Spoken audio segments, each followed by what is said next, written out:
হঠাৎ করে আমার হাঁটতে পারছিলাম না, প্রচণ্ড পায়ে পেন আসতেছিল এবং আমি কোনোভাবেই মুভমেন্ট করতে পারছিলাম না। তারপরে আমি বিভিন্ন ডাক্তার দেখাইছিলাম, কিন্তু কোনোভাবেই কিছু হচ্ছিল না। সাময়িক ব্যথা কমছিল, আবার দেখা যায় ফিরে আসছে।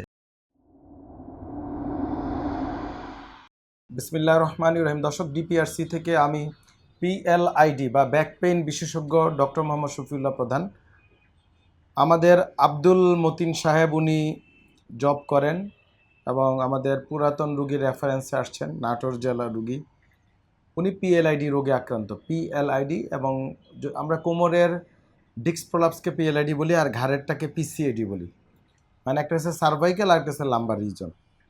তো পিএলআইডি নিয়ে প্রচুর মানুষের চাহিদা বা অনেক গ্রুপ আছে, অনেক রুগী, লক্ষ লক্ষ রুগী। আমেরিকা অনেকের জব চলে যায়, অনেকের পারিবারিক অশান্তি, বিভিন্ন সমস্যা এই পিএলআইডি। এবং এটা নিয়ে অনেকে ঘুরতে থাকে, বিভিন্ন জায়গায় থেরাপি দেয়, অনেকে অপারেশন করে, অনেকে ইপিডুরাল দেয়, অনেকে ওষুধ খায়, অনেকে ব্যায়াম করে। কেউ ভালো হয়, কেউ খারাপ হয়, কেউ আরও জটিল এবং জটিলতা দিকে যায়। তো আলহামদুলিল্লাহ ডিপিআরসিতে পিএলআইডি যত প্রকার রুগী বাংলাদেশে আমরা দেখছি, আমার মনে হয় যে একটু ডাটা কারো কাছে নাই, কোনো ডকুমেন্ট নেই, শুধু রিভিউ যে কটা আছে ইউটিউব আর ফেসবুকে।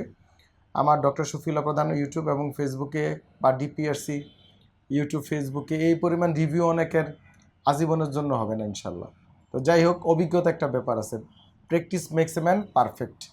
মানে আপনি যত প্র্যাকটিস করবেন তত আপনি পারফেক্ট হবেন। তো আমরা সাধারণত পিএলআইডি রুগীকে ডিপিআরসিতে 15 দিন, 1 মাস, 1.5 মাস, 2 মাস এরকম, সর্বনিম্ন 15 দিন, সর্বোচ্চ 1.5-2 মাস থাকতে বলি। এবং এক এক রুগীর ক্ষেত্রে এক এক সময় লাগে। তো এইখানে একটু রুগীদের প্রবলেম হয় ধৈর্য হারা হয়ে যায়। যাই হোক, আমরা আজকে আমাদের রুগী নিয়ে কথা বলবো, আব্দুল মতিন। বলেন, আপনি কি সমস্যা নিয়ে আসলেন আর আপনার এই রোগটা নিয়ে একটু বলবেন। মানে কত বছর ধরে ভুগতেছেন? এই রোগটা আমার মোটামুটি 1 বছর 4 মাস আগে হঠাৎ করে আমার হাঁটতে পারছিলাম না, প্রচণ্ড পায়ে পেন আসতেছিল এবং আমি কোনোভাবেই মুভমেন্ট করতে পারছিলাম না। পরবর্তীতে আমি লোকালি বিভিন্ন ডাক্তার দেখাইছিলাম। আপনার একটু পরিচয় দেন, আপনার বাড়ি কোথায়? আমি মোহাম্মদ আব্দুল মতিন, আমার বাড়ি নাটোর শহরে, নব সিরাজউদ্দৌলা কলেজ, উত্তর বরগাছা আমার গ্রামের বাড়ি। আপনি এমনি কি করেন, কাজ আমি কি? সার্ভিস করি, আমি মিনিস্ট্রি অফ এগ্রিকালচার ডিপার্টমেন্টে।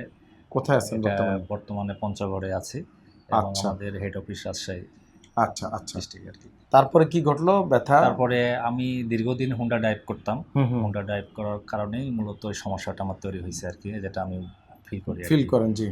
তো এটা যখন তৈরি হওয়ার পরে মানে সমস্যা তৈরি হওয়ার, কোনোভাবে হুন্ডা চালাতে পারতেছিলাম না।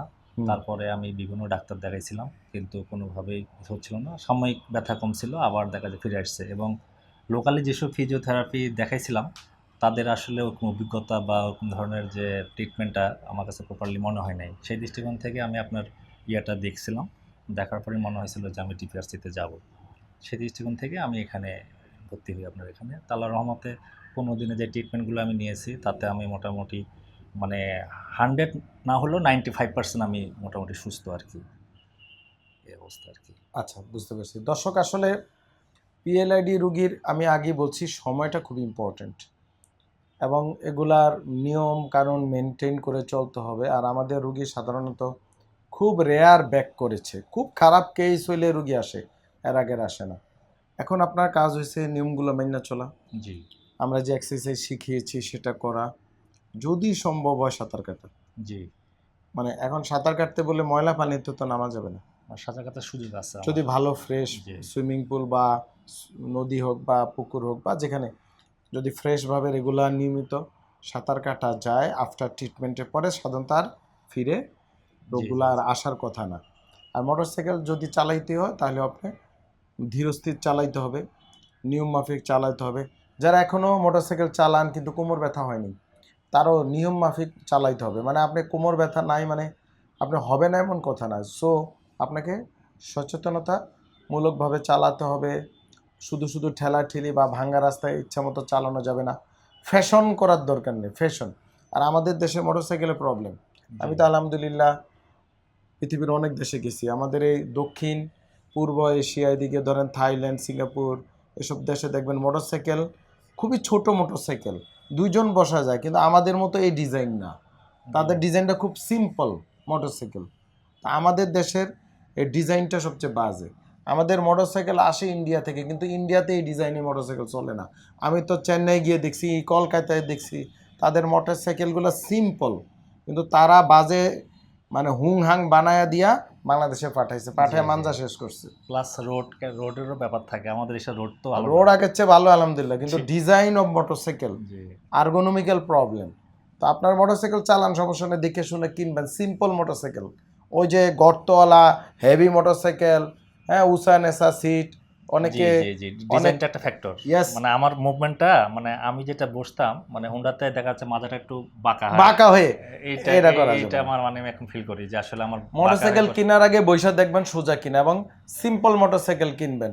অনেকে মানে ড্রাইভার যে মানে যে চালায় তারটা সিটটা একটু নেচা, পিছনে আবার উষা, জি জি জি তো পিছনে বান্ধবী নিয়ে উষা কইরা নিয়ে এটারে ধুমধাম চালায়, পরে মানজা শেষ হয়ে যাবে, বান্ধবী কিন্তু চলে যাব। বি কেয়ারফুল, মোটরসাইকেল ঠিক মতো চালাইতে হবে। শুধু মোটরসাইকেল না, সব সাইকেলই, বাইসাইকেল, মোটরসাইকেল, প্রাইভেট কার। আমি তো নিজে প্রাইভেট কার হয়তো সময় পাই না, কিন্তু আমি চালাই, আমারও লাইসেন্স আছে। তো এগুলা স্ট্রেট চালাইতে হবে, বসে মাজা সোজা রেখে।